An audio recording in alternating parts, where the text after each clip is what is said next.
Hello everyone, this is Vonnie from FangRong Factory. Today I would like to introduce the small model train type drawing machine to you. You can see there are total 3 sets train type drawing machine. Those are the manual type drawing machine. Now it is testing and debug the machine for shipping. Actually, for those 3 sets drawing machine is mainly used for the our customer use the drawing machine to produce the electric cigarette shield. The pipe is used for the electric cigarette. You can see now we testing. The loading station is the manual type. You can see.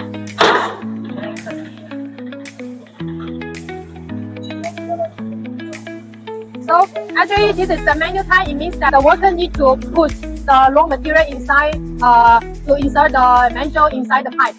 This is the manual process. Then you press the footstep to start the carriage. Then continue to start the drawing machine. There's no need the worker to press the whole of the carriage to connect the train. There's no need. So the efficiency is higher than another type than the old type drawing machine. If you are required the cold drawing machine to improve the accuracy tolerance of the type of the rod, welcome to contact to us.